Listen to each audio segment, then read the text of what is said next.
Assalamualaikum warahmatullahi wabarakatuh. Hari ini kita akan belajar masih pada tema 7 tentang kepemimpinan. Subtema 1, pemimpin di sekitarku. Nah, hari ini kita akan belajar pada pembelajaran ketiga. Pemimpin yang baik akan memperhatikan kepentingan seluruh anggota yang dipimpinnya. Pemimpin yang baik juga akan selalu mengajak anggotanya untuk berbuat baik. Nah, teman-teman, coba dibuka halaman di buku siswa halaman 29 tentang cerita Pak Abdi. Setelah kalian membaca cerita tentang Pak Abdi, mari kita bahas tentang pertanyaan berikut ini. Apa nilai-nilai kepemimpinan? Nilai-nilai kepemimpinan apakah yang dimiliki Pak Abdi? Nah, nilai-nilai kepemimpinan yang dimiliki Pak Abdi antara lain yang pertama menjaga persatuan, menjaga kerukunan beragama, dan berperilaku sesuai dengan ajaran agama.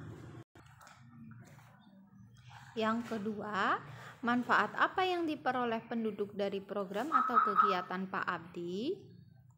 Nah, manfaat yang diperoleh oleh penduduk yaitu penduduk menjadi aman, tentram, dan makmur. Yang ketiga, apakah Pak Abdi sudah mengajak penduduknya mengamalkan nilai-nilai ketuhanan dalam kehidupan? Nah, sudah. Pak Abdi selalu mengajak warganya agar senantiasa bersyukur atas anugerah Tuhan dan berperilaku sesuai dengan ajaran agama. Nah, yang terakhir, apa yang dapat diteladani dari kepemimpinan Pak Abdi? Nah, yang dapat diteladani adalah berperilaku sesuai dengan ajaran agama, senantiasa bersyukur kepada Tuhan, dan selalu menjaga kerukunan. Nah, teman-teman, semoga kita bisa meneladani nilai-nilai kepemimpinan yang dimiliki oleh Pak Abdi. Nah, tokoh Pak Abdi dalam cerita tersebut telah menerapkan nilai ketuhanan di hadapan rakyatnya. Apakah nilai-nilai ketuhanan yang lain? Berikut adalah beberapa nilai yang terkandung dalam sila pertama Pancasila, ketuhanan yang Maha Esa. 1. Sebuah keyakinan bahwa Tuhan itu ada dan memiliki sifat yang sempurna. 2. Memiliki ketakwaan pada Tuhan yang Maha Esa dengan cara melakukan semua perintahnya dan menjauhi larangannya. 3. Saling hormat-menghormati dan bekerja sama antar umat beragama. 4. Adanya bentuk kebebasan untuk menjalankan ibadah sesuai dengan ajaran agama masing-masing. 5. Membina kerukunan hidup di antara umat beragama. 6. Tidak memaksakan suatu agama dan kepercayaan terhadap Tuhan yang Maha Esa kepada orang lain. Nah, tokoh Pak Abdi dalam cerita tersebut telah menerapkan nilai ketuhanan di hadapan rakyatnya, selalu mengajak rakyatnya untuk senantiasa bersyukur kepada Allah.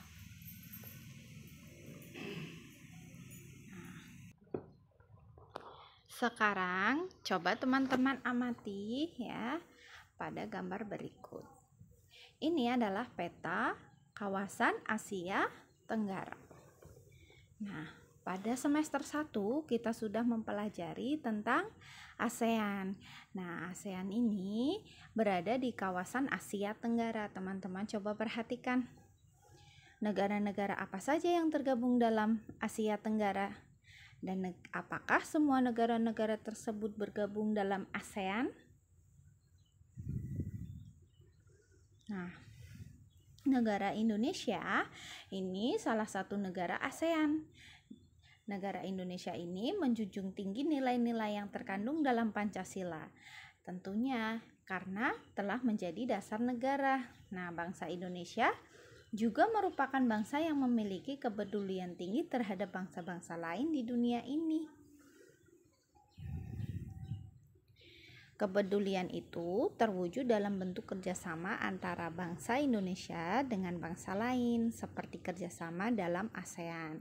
Melalui kerjasama ASEAN ini, bangsa Indonesia banyak berperan aktif dan selalu peduli dengan permasalahan sosial sesama negara ASEAN. Nah, teman-teman, coba yuk kita jawab pertanyaan-pertanyaan berikut. Kita berdiskusi tentang peran dan posisi Indonesia di bidang ekonomi dalam kerjasama ASEAN. Yang pertama, negara apa saja yang masuk dalam wilayah Asia Tenggara? Yuk kita sebutkan. Ada Kamboja, Laos, Myanmar, Thailand, Vietnam, Brunei, Filipina, Indonesia, Malaysia, Singapura, dan Timor Leste. Nah, teman-teman, apakah semua negara-negara ini masuk dalam ASEAN? Nah, untuk yang kedua, negara apa saja yang masuk dalam negara ASEAN?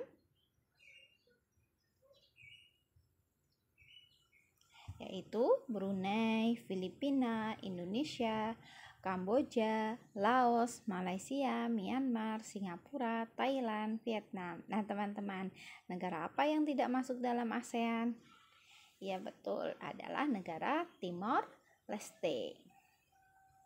Nah, apa sumber daya yang menjadi keunggulan tiap negara ASEAN? Kemudian, apa produk yang dihasilkan dan diekspor oleh tiap negara anggota ASEAN?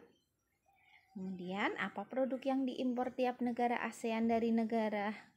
Apa produk tersebut diimpor? Dan apa peran Indonesia dalam bidang ekonomi di ASEAN? Teman-teman, kita akan membahas dan jangan lupa tuliskan hal-hal yang penting ya.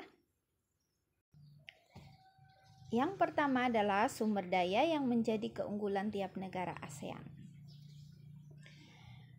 Pada negara Indonesia, sumber daya unggulannya yaitu rempah, beras, kopi, teh, kelapa sawit, karet, tebu, gas alam, timah, emas, dan tembaga.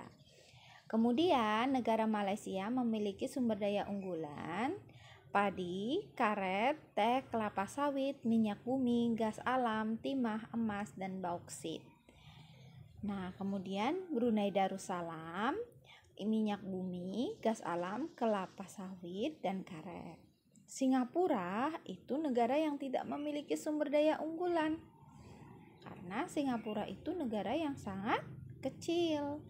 Kamboja sumber daya unggulannya yaitu karet, beras, kayu, dan ubi-ubian. Laos sumber daya unggulannya kayu jati dan cendana.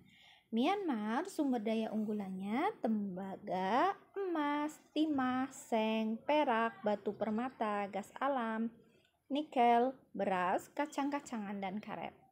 Filipina sumber daya unggulannya padi, jagung, gula, kopra, buah-buahan, abaca, tembaga, emas, perak, biji besi, dan keramik. Thailand sumber daya unggulannya beras, jagung, tebu, ubi-ubian, karet, cengkeh, kayu jati, kayu besi, timah, tembaga, minyak bumi, gas alam, biji besi, emas, timbal, dan wolfram.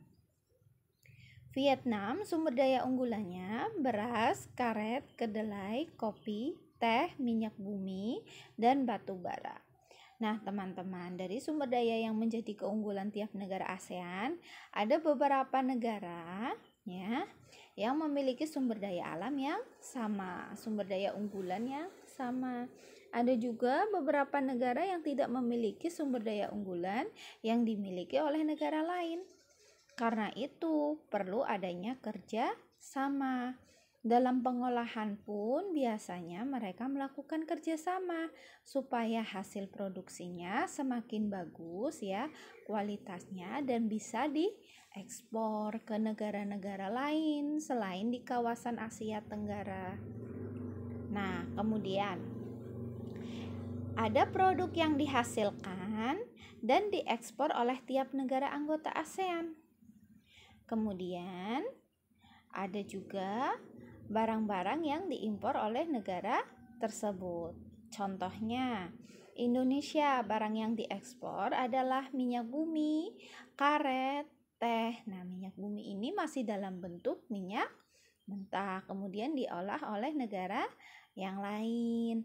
Nah, barang yang diimpor gandum, beras, gula, dan mesin. Kenapa sih Indonesia mengimpor beras? Nah, karena kebutuhan beras di Indonesia ternyata lebih banyak daripada produk beras yang dihasilkan oleh negara Indonesia itu sendiri, sehingga kita perlu mengimpor untuk memenuhi kebutuhan seluruh rakyat Indonesia. Nah, Singapura barang yang diekspor itu seperti tekstil, bahan bakar, elektro ya. Nah, barang yang diimpor karet, timah, kayu, dan minyak bumi. Malaysia, barang yang diekspor seperti sawit, karet, timah, minyak bumi. Barang yang diimpor seperti kayu, mesin, dan alat transportasi. Brunei Darussalam, barang yang diekspor yaitu minyak bumi, kayu, dan lada. Barang yang diimpor bahan pangan dan tembakau. Filipina, barang yang diekspor gula, kopra, teh, sayur, dan buah. Barang yang diimpor adalah gandum, besi, baja, dan minyak bumi. Vietnam, barang yang diekspor seperti gula, beras, karet, batu bara. Barang yang diimpor seperti minyak bumi, mesin, dan alat transportasi. Laos, barang yang diekspor seperti timah, kayu, dan kopi. Barang yang diimpor seperti beras, bahan bakar, dan transportasi. Kemudian yang lain, teman-teman silahkan baca sendiri ya. Tinggal Kamboja, Thailand, dan Myanmar. Nah, negara-negara di anggota ASEAN ini mereka memiliki produk unggulan. Nah, produk unggulannya itu kemudian ada sebagian yang diekspor. Nah, kemudian barang kebutuhan yang tidak dimiliki oleh negara tersebut ataupun masih kurang, maka negara tersebut mengimpor dari negara lain ya. Nah, tentunya untuk mengimpor barang-barang kebutuhan itu melakukan kerja sama. Nah, bisa juga melakukan kerjasama, misalnya Indonesia dia mengimpor beras, kemudian Singapura dia mengimpor karet ya, melakukan kerjasama dengan Indonesia.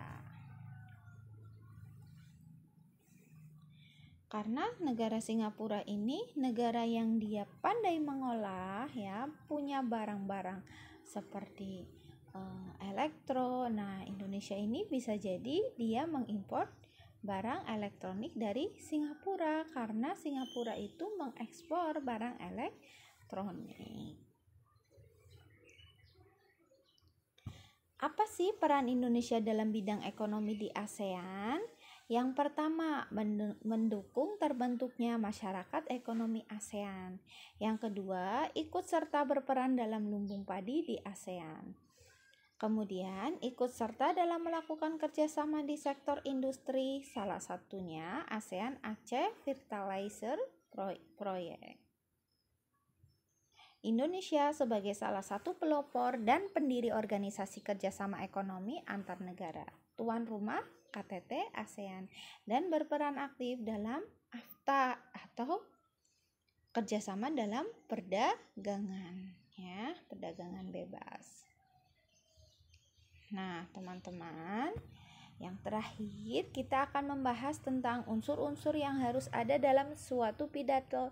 Tadi di bacaan itu ada pidato yang disampaikan oleh Pak Abdi kepada masyarakatnya. Nah, unsur-unsur yang harus ada tentunya yang pertama, salam pembuka. Apa sih isinya? Isinya itu kalimat sapaan. Selamat pagi, assalamualaikum, selamat siang, selamat malam, dan lain-lain. Nah, kemudian yang kedua adalah pendahuluan atau pembuka. Memaparkan topik permasalahan yang akan dibahas. Kali ini kalian akan membahas pengamalan persatuan dan kesatuan di sekolah, manfaat adanya ketua kelas, 7 tujuan kegiatan, nilai kepemimpinan, dan semangat untuk bekerja sama. Itu misalnya ya, topik yang dibahas. Nah, kemudian inti. Inti atau isi pidato berisikan pembahasan topik secara lengkap. Ada kalimat ajakan atau bujukan untuk mengajak pendengar melakukan kegiatan yang diharapkan oleh yang berpidato.